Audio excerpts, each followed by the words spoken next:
Sorry guys, I would have actually made it a bit longer, but I just got interrupted by my phone. I'm still trying to organise some health details, so sorry about that. Anyway, back to my story. So I was in hospital, and oh yes, right, I was back to the a bad experience I had. So a doctor came around. Maybe she wasn't familiar with the culture, but the rude thing I found is she turned up with three people who were in training, and I always like to actually try and oblige when they do that because she didn't actually ask if it's okay. She just went ahead and did it, and I quite like to train people in things that are pretty untrainable in a textbook. Because we're here to kind of help others to help others in their journey. So especially trainee doctors. So she kind of noticed that I didn't get up to say hello, so I was lying back, pretty stuffed, just after 24 hours after my stroke. Still didn't know I had a stroke, and but I'd had an MRI at this stage. So by the way, I'd had a CT scan when I first got admitted. That didn't show much because it was on the back of my head, not the front, whereas the MRI could look at the back. And that morning I'd got up, that morning I'd got up for my MRI. They went and scanned my head, and but they couldn't interpret the results until a neurologist had seen them. So anyway, this doctor had come in, and she goes, why are you sitting down? And I kind of thought, well, that's kind of a strange question, because like if you're sick in hospital, you generally lie down. I was sick, so I just said, I feel comfortable this way, thanks.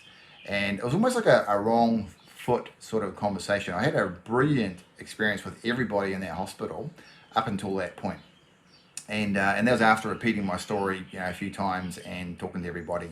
And I realized it's very difficult to talk to a sick person, but you're in the position of power when you're a pharmacist, doctor, nurse, physiotherapist, occupational therapist, whatever, and they're the sick person. So you tend to sort of try to humble yourself. But anyway, she didn't do that. So that wasn't really a problem though. I realized she was probably tired, busy, and had a lot to do, and she probably actually gets her fair share of people who try to pull the wool over people's eyes and make out they're sicker than what they really are. And by the way, I was feeling that way. I was sick. I had a stroke, but I didn't actually realize I'd had a stroke. And I was saying to myself, should I be here? Did I just waste an ambulance ride that could have gone to somebody else? Should I be in this hospital bed? Should I be taking up people's time? Even though I pay my taxes and I'm a law-abiding citizen, I still felt a little bit guilty about where I was. Anyway, she made me feel a bit more guilty by the way she spoke to me. But the nasty part was when she started saying, hey, I think you've got a migraine or a vertigo. Now, that's an opinion. It's not fact. It's not based on anything to do with a diagnosis from something reputable like an MRI. It was just her opinion. And I just want to say before that, there was a physio who'd spoken to me saying, hey, look, it might be vertigo.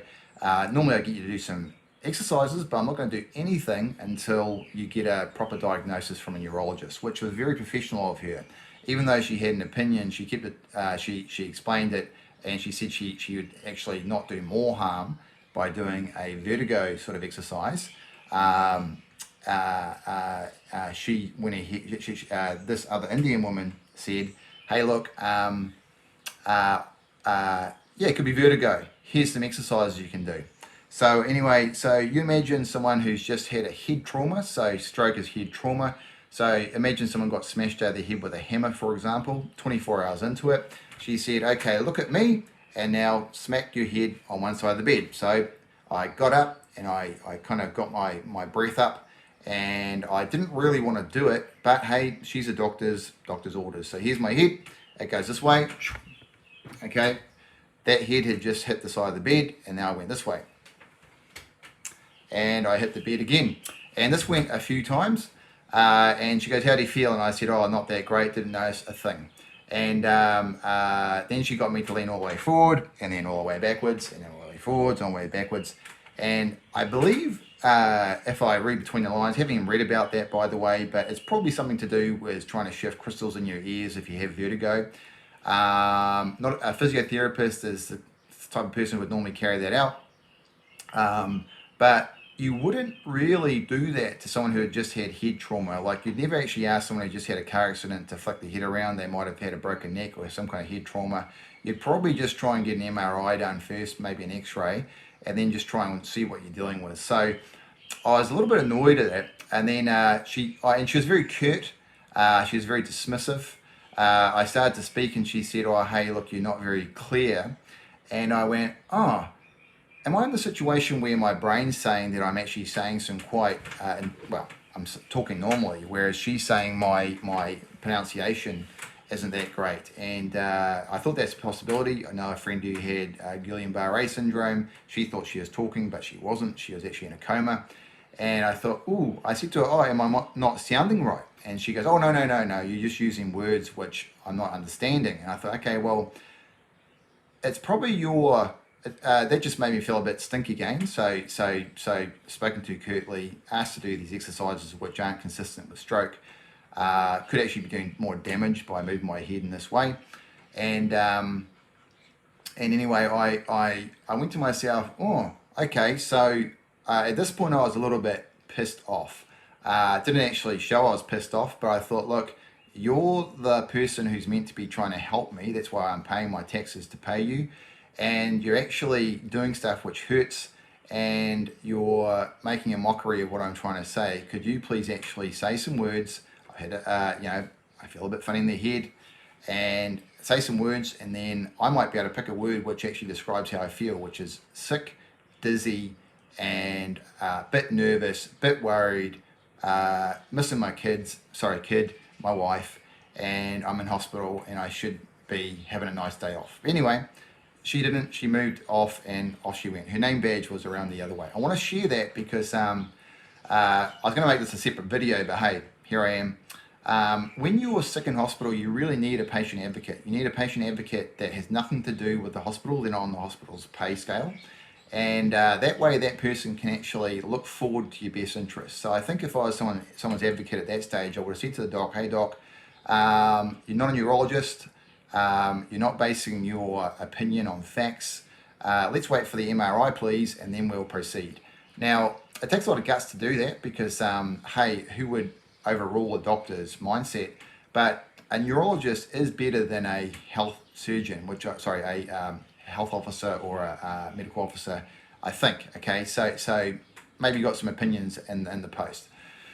Moving right along, I found that maybe, I don't know, it was probably about 2 hours later, a doctor came in. Now I think he was a cardiologist or a neurologist, one of the two, and he actually got me to restate my symptoms.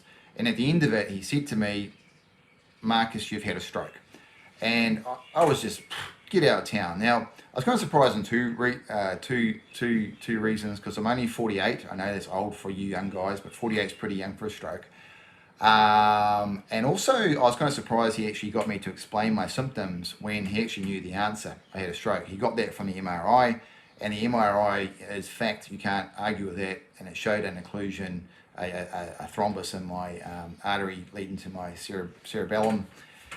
And so that was a stroke. So anyway, it was kind of a relief because I thought, well, man, I don't know if I can handle having a vertigo incident like that quite regularly in my life. It actually felt pretty stink. And anyway, so from there, I kind of just went, oh, this is a stroke, and told my mate who was there looking after me. He was there. He was there. He heard the news, and we're both kind of a bit dumbfounded. I'm pretty fit. Don't smoke. Only drink a little bit, maybe a glass a month or something. And I used to run 6Ks about 2.5 years ago. And admittedly, though, I've actually been quite just working and looking after my child and being with my wife for the last year. 2 years, 2.5 years. But still, I wouldn't have expected a stroke. But anyway, so after that, I just kind of thought, righto, I can actually relax, and they put me up in the stroke ward. They would monitor me every 2 hours and get me to do the nose touching, the eye blinking, the strength tests in the hands and feet, asking about any numbness. I met a couple of people who live in the same hometown as me, which is kind of, I thought, pretty rare, but apparently not so. They both had strokes. One was fully sort of paralysed, couldn't talk. The other one was just paralysed on one side and had a bit of difficulty talking. And I actually found the experience of meeting people who I would never normally properly meet quite nice. I felt very grateful. I felt like I had conversation with God on my second night about, oh my Lord, I don't want to die, and I especially don't want to be in a vegetative state, and I'd hate to be paralyzed or partially paralyzed. So I was quite kind of worried. I found the very, very hard to sleep in hospital. So, and also I gave all my passwords to my wife because I didn't have a will, which I should get onto. And then the next day I woke up and I think I had a pretty good mindset. I thought, right, I've got to beat this. I've got to make the best of what I've got left. I've got to change a few habits probably. I like to get into doing my regular walks and runs. Aim for my healthy foods. I was pretty healthy compared to a lot of people. Still ate a bit of junk food here and there, probably too much, but not enough to make a stroke.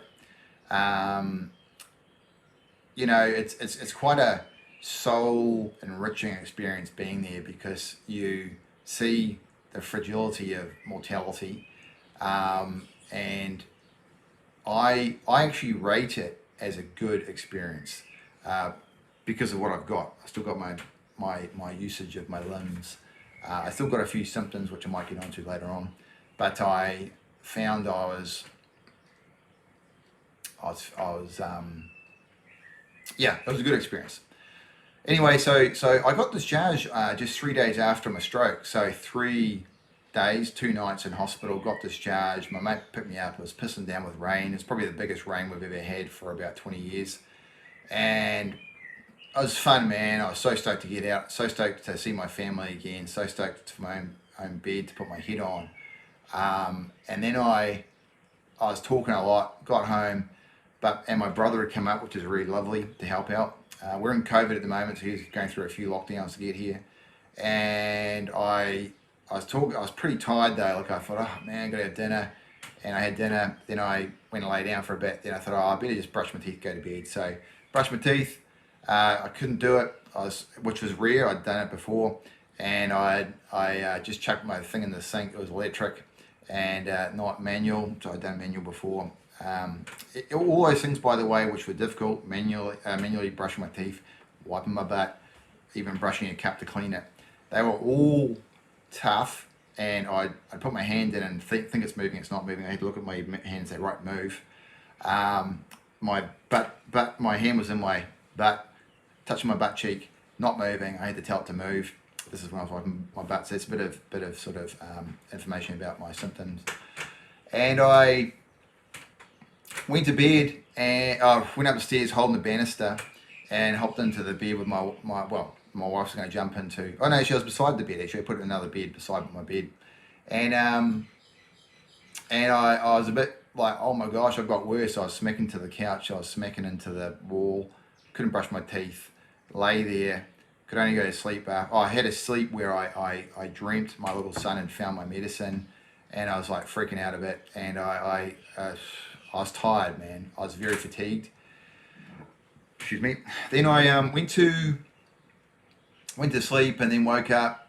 Took half a temazepam or maybe a zopiclone because like sleeping for some. Usually I sleep pretty good, but it must have affected my sleep center because I was waking up at like 1 in the morning, 2 in the morning, 4 in the morning, 3 in the morning. So I had that. That gave me 4 hours. Then woke up again. Had another half tablet. And come morning, I thought, oh man, I've actually regressed. One of the nurses had warned me that you would take your freaking tablet. Your stroke could actually drop down, and it's got nowhere to go, so it could cause more damage. So I thought, oh no. So I went into town and to our local medical centre. They said, hey, the stroke ward wants you back. I felt a bit defeated, so I went back. And they put me up in a room which was shared by a friend. They put me up in a room which prior to that, maybe 2 years back, my friend had been in the same room with Guillain-Barré syndrome, if that's how you say it. And I thought, oh, okay, it's interesting. I was on my own, which is cool, so better sleep. And lucky enough, they actually brought a lot of stuff forward, which they were going to do, like what's called a toe exam, PHO, I think it is, where they check your heart to see if you've got a hole. And they were going to like make that 2 weeks later, and I thought, oh well, how am I going to get there? Because my brother will be back home by then. Couldn't drive for 28 days. You can't drive. Anyway, I went in. I was again in this hospital bed, and they scheduled all these things, and I was very thankful that I was kind of being looked after, that I wasn't stressed with my family, that I had this. Oh, sorry, it was a bubble exam, and to check out my heart, and yeah, the bubble exam came along. They put some bubbles into me, and on a screen, using one of those screens that I think it's a cinescope or sinoscope or something, where you can actually see bubbles in your heart, just like how you can see a baby in the womb. And the bubbles were coming through my atrial segments, so I had a hole in my heart, and apparently that's not pathological, so it's not seen as like something wrong with your heart. It's like 25% of us don't have a fully closed heart, which is meant to close, I think, when you take your first breath or something when you're a baby. That signaled them to recommend having a procedure done to close the actual hole, and apparently it's like a little, I think it's a polymer Teflon thing which goes up a vein, and then that clamps shut the hole, and it looks like two little yo-yos. So thankfully the surgeon in New Zealand could do that. Now, it was going to be 8 weeks at least to wait to get that done publicly, and then he was going to go away for a month. And so my mind said, look, with freaking COVID here, I guarantee either I get COVID even though I'm vaccinated. Didn't want that. I didn't want to have to be held back because of COVID. I didn't want, if I was going to be held back after his holiday, it'd probably be a backlog plus COVID, so it could be 4 or 5 months away. So this is one of the frustrating things about public. I'd said, hey, if I ask to get it done privately, will it make a difference? And someone said, oh no, okay, well, it makes no difference. But when I phoned him, when I spoke with the powers that be, they said, oh yeah, we can do it in a week privately. So I've got health insurance, so I thought, yeah, I want to do that. So this has brought it forward, doing the procedure privately. So I had private health insurance courtesy of my wife. Thank you, my darling wife. Anyway, yeah, so that's okay. So exactly 1 week after I got I should say, sorry, they did a what do they call it? I think it's called a PO, where you swallow a camera, and it goes through your esophagus down to look at your heart. It's like a little sonograph which you use to look at babies in the womb. You swallow that down, and they could tell it was a hole. I think a lot of people reckon that it probably wasn't related to the stroke, but who knows, man? Like, I think there's no harm getting it closed off and be like everybody else with a closed up segment between the atrial configuration. And so yeah, that confirmed that there definitely was a hole. The stats were that under 50 years old, correct me if I'm wrong, was that only about 3 to 10%, around about 10% of strokes are cerebellum, so that's what I had. They also reckon that a hole in the heart is only responsible for 50% of those strokes. So the other 50% they either don't know or there's another health condition. Now, I reckon that if you look at those stats, wouldn't it be better to knock out that 50% where you don't have the issue of a hole in the heart, so it couldn't even be accountable for a stroke? So someone reckoned that since I had that small hole and I'd blown my nose a funny way, and it was first thing in the morning, dehydrated, clots might have formed, gone up to my brain, that could be a reason. Now, one thing I found in health is they don't actually try and work out what caused it really. Like, I don't think, maybe there's no way they could, but I'd rather get it done up. So yeah, that could be a new one I tell you guys, is where I tell you my procedure for getting my hole in my heart fixed up. It only takes about 25 minutes, goes through a vein, but it gets done in Auckland, so that's about 3 hours away from me. So that'll be another interesting adventure. Today's World Stroke Day, so what an optimum day to upload my video. Hope you enjoyed it. Please don't get a stroke if you can avoid one. If you've got one, I really wish you all the best. I believe in God and the power of Jesus Christ and healing and giving the things that we think, giving us the things we need in life. So yep, I feel I've lost some things, but I also think I've gained a lot. And I'm actually thankful for the stroke. Now that's a weird thing to say. I'm thankful for it. I'm not so much thankful for the stroke. I'm thankful for the new perspective I've got, which I think I could have only got knocking on death's door. So actually, any health condition, any condition you're facing in your life, give over to God. He's the one who invented us. I felt he looked at my stroke and laughed and said, hey man, I made this body. I can make anything work or not work. There are some special things, like I was challenged with loving God greater than more than my son. I'll get onto that in a different video. But this one, it kind of it sort of told me, hey, your mortality is such that even if you love your son the most in the world, you'll die one day, and then who will love him? And we're reminded that God loved us.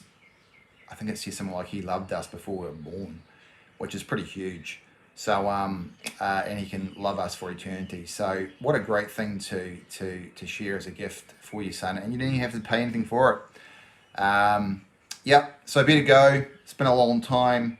Hope you're having a great life. Love you lots. Thank you, and God bless you. Thank you, Lord. In Jesus' name, amen.